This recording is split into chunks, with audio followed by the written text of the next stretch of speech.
Welcome to ISP tuition classes. तो आज हम स्टार्ट करेंगे chapter number 5, admission of a partner. तो ये चैप्टर हमारा 5th नंबर पर है। तो इसमें टोटल कितने वेटेज का पहले वो समझ लेते हैं। तो टोटल इस पे कितना वेटेज है, 18 मार्क्स का। कितने मार्क्स का वेटेज है, 18। यानी कि बोर्ड एग्जाम में ये चैप्टर कितने मार्क्स में आने वाला है, 18 मार्क्स में। कहाँ पर आएगा वो समझ लेते हैं। तो दो क्वेश्चन इसके आएंगे एमसीक्यू के अंदर, वन वर्ड्स के। दो क्या आने वाले हैं, एमसीक्यू। क्या आएंगे इसके, एमसीक्यू। कितने मार्क्स में, 2 मार्क्स के अंदर। तो दो तो एमसीक्यू हो गए एंड दो क्वेश्चन होंगे इसके सेक्शन ई में। कहां पर आने वाले, सेक्शन ई में। कितने क्वेश्चन आने वाले हैं, 2 क्वेश्चन।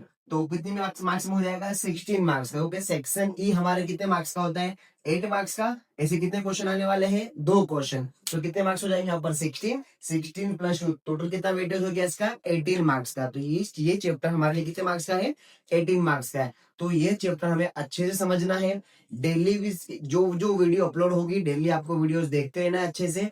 डेली देखोगे तभी जाके कंसेप्ट क्लियर होगा कि हर एक वीडियो के अंदर क्या होगा कि आने वाले क्वेश्चन के अंदर कैसे हम एंट्रीज करेंगे, कैसे उसके एडजस्टमेंट सॉल्यूशन होंगे, न्यू पार्टनर के आने से क्या क्या चेंजेस होंगे, वो डेली बाय डेली आपको मिलेगा देखने के लिए। ठीक है, तो एडमिशन देने से क्या प्रॉब्लम होती है, क्या चेंजेस होते हैं फर्म के अंदर, पहले वो समझ लेते हैं। तो एडमिशन देने के लिए क्या होगा कि पहले से कोई कंपनी रन कर रहा होगा, इनके पहले से कोई कंपनी चला रहा होगा। तो उनके बीच में कोई एक रेशियो होगा जो आपस में पहले से डिसाइड कर लेंगे। मान लो कि 2 पार्टनर थे हमारे पास, ए और बी नाम के। 2 पार्टनर कौन है हमारे पास, ए और बी नाम। इनका रेशियो मान लो पहले कितना था, 3:2 था। कितना था, 3:2 है। अब मान लो कि हमने किसी नाम के पार्टनर को एडमिशन दिया, क्या दिया हमने उसको, एडमिशन दे दिया। तो ये जो रेशियो होगा अभी क्या करना पड़ेगा, हमें चेंज करना पड़ेगा। क्या करना पड़ेगा, बदलना पड़ेगा, क्योंकि अब इसको भी तो हमें प्रॉफिट देना पड़ेगा ना फर्म के अंदर से। तो होता क्या है कि जो पार्टनर पहले से कंपनी चला रहे होते हैं उनका एक रेशियो होता है।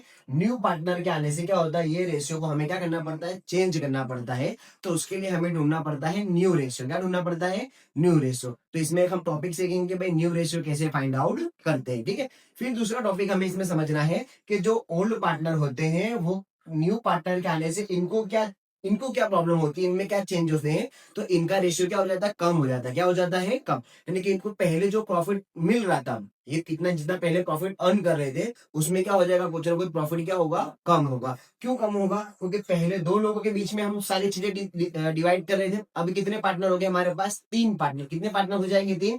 तो चीजें कितनी बढ़ेगी, 3 लोगों में डिवाइड करनी पड़ेगी। तो पहले से 2 लोग जो आपस में डिवाइड कर रहे थे उनका रेशियो क्या हो जाएगा, कम हो जाएगा, क्योंकि थोड़ा सा प्रॉफिट इसको देना पड़ेगा, सी को भी हमें देना पड़ेगा। तो इसलिए क्या होता है कि ये जो ओल्ड पार्टनर का रेशियो कम होता है, इसे कहते हैं हम सेक्रीफाइस। क्या कहते हैं हम, सेक्रीफाइस। जो हमने ऑलरेडी 4th चैप्टर के अंदर सीखा हुआ है कि सेक्रीफाइस की मीनिंग क्या होती है कि जो पहले से प्रॉफिट मिल रहा होता है उस प्रॉफिट में क्या हो जाए, थोड़ा कम मिलने लगे, तो उस कम को हम क्या कहते हैं, सेक्रीफाइस कहते हैं। तो इसमें हमें क्या सीखना पड़ेगा, सेक्रीफाइस भी हमें सीखना पड़ेगा। ठीक है, तो चैप्टर में हम समझते हैं कि हमें न्यू पार्टनर के आने से क्या क्या हमें एंगेजमेंट सॉल्व करने पड़ेंगे, कौन कौन सी एंट्रीज ध्यान में रखनी है। तो देखो लिखा हुआ है कि time of admission of a new partner following adjustment are required to be made. नए पार्टनर के आने से क्या क्या एडजस्टमेंट होते हैं और कौन कौन से हमें एंट्रीज करनी है।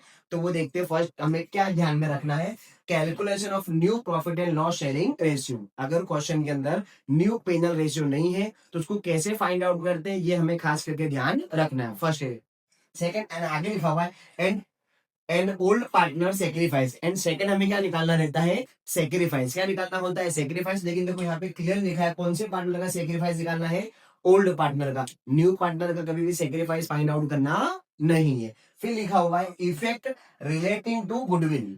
जो कंपनी के अंदर गुडविल होगी उसकी हम किस तरीके से एंट्री करेंगे, न्यू पार्टनर की गुडविल की कैसे एंट्री करेंगे, वो वर्ड बाय वर्ड हम लोग क्या करेंगे, स्टेप बाय स्टेप आगे समझेंगे। ठीक है, अभी समझते हैं कि क्या ध्यान में रखना है कि जो गुडविल होगी उसकी हम इफेक्ट कैसे करेंगे। ठीक है, थर्ड लिखा हुआ effect to revaluation account, revaluation of assets and liabilities. तो ऑलरेडी देखो हमने रिवेल्यूशन अकाउंट लास्ट चैप्टर में सीखा था, चैप्टर नंबर 4 के अंदर, कि रिवेल्यूशन अकाउंट के अंदर असेट एंड लाइबिलिटीज की एंट्रीज हम कैसे करते हैं। जैसे असेट्स में क्या हो गया, इंक्रीज हो गया या डिक्रीज हो गया, तो उसको हम डेबिट और क्रेडिट में लिखते थे। सेम वैसे लाइबिलिटीज की भी हमने एंट्री सीखी थी कि लाइबिलिटीज में अगर डिक्रीज हो तो हमारा प्रॉफिट होता है, लाइबिलिटीज में इंक्रीज हो तो हमारी क्या होता है, वो लॉस होता है। तो उसी से यहाँ पर एंट्री करनी। फिर लिखा हुआ effect in reserve and accumulated profit. तो ये भी हमने लास्ट लेक्चर में चैप्टर नंबर 4 के अंदर सारा सीखा हुआ है कि रिजर्व के हम लोग जनरल कैसे लिखते हैं, ना, ये हमने ऑलरेडी सीखा हुआ है। फिर लिखा हुआ है change in partners capital and current account. तो ये सारी एंट्रीज करने के बाद क्या होगा कि जो हमारे पार्टनर्स होंगे उनकी जो कैपिटल होगी या करंट अकाउंट होगा उसमें क्या होगा, हमें चेंजेस देखने के लिए मिलेगा। तो हमें ये ध्यान रखना कि हर एक क्वेश्चन में इन इन एंट्रीज क्या करनी है, इफेक्ट होगी। जैसे अगर न्यू पार्टनर आएगा तो पेंगर का रेशियो चेंज होगा। ओल्ड पार्टनर क्या करेंगे, अपना प्रॉफिट न्यू पार्टनर को दे देंगे, तो उनके लिए क्या हो जाएगा, वो सेक्रीफाइस हो जाएगा। फिर किसकी एंट्री याद रखनी है, हमें गुडविल की ट्रीटमेंट याद रखनी है कि भाई गुडविल की एंट्री हम कैसे करेंगे। फिर उसके बाद रिवैल्यूएशन अकाउंट क्रिएट करना हमारे को। रिवैल्यूएशन अकाउंट में क्या मिलेगा, प्रॉफिट या तो हमें क्या मिलेगा, लॉस मिलेगा। फिर फर्म के अंदर ऑलरेडी हमारे पास क्या होगा, रिजर्व होगा, उसको हम पार्टनर में कैसे डिस्ट्रीब्यूट करेंगे। एंड लास्ट हमारा जो पार्टनर की कैपिटल या करंट अकाउंट होगा उसकी अमाउंट हम कैसे चेंज करेंगे। तो याद रखना ये जितनी भी इफेक्ट होगी है, रिवैल्यूएशन अकाउंट की हो गई, प्रॉफिट एंड लॉस हो गया रेशियो, ये सब किस में डिवाइड होता है, ओल्ड रेशियो में। कौन से रेशियो में, ओल्ड रेशियो में। ये चीज हमेशा ध्यान रखनी है कि जब भी हम रिवोल्यूशन अकाउंट बनाएंगे या रिजर्व में जो भी हम एंट्रीज करेंगे, रिजर्व की प्रॉफिट वाले हो या लॉस वाले हो, जितने भी रिजर्व के हम एंट्रीज करेंगे वो सारे किस में डिवाइड करने हमारे को, ओल्ड रेशियो में। कौन से रेशियो में, ओल्ड। न्यू पार्टनर को हमें कुछ भी देना होता नहीं, क्योंकि वो आज फर्म के अंदर आया हुआ है। जो पार्टनर पहले से कंपनी चला रहे थे तो कैलकुलेट करेंगे कि भाई हमने पूरे ईयर के अंदर कितना प्रॉफिट किया है, कितना लॉस किया हुआ है, कितना हमारे पास रिजर्व होता है, वो सारे क्या करेंगे, आपस में डिवाइड कर लेंगे। फिर उसके बाद क्या करेंगे, न्यू पार्टनर को क्या करेंगे, हम एडमिशन देंगे। तो नेक्स्ट लेक्चर में हम सीखेंगे कि गुडविल की ट्रीटमेंट कैसे होती है, गुडविल की कौन कौन सी एंट्रीज होगी। न्यू पार्टनर जब फर्म के अंदर आएगा तो उसके लिए क्या जर्नल लिखना पड़ेगा, वो क्या चीज लेकर आता है। जैसे कि न्यू पार्टनर को हम एडमिशन देंगे तो कैपिटल लेकर आनी पड़ेगी, कैपिटल के साथ साथ उसको क्या आनी पड़ेगी, गुडविल लेकर आनी पड़ेगी। तो ये सारी एंट्रीज हम नेक्स्ट लेक्चर में सीखेंगे। तो ये ध्यान रखना, ये लिख लेना कि कौन कौन सी एंट्रीज हमें ध्यान में रखनी है। ये हर एक क्वेश्चन के अंदर ये एंट्रीज हमें काम आने वाली है।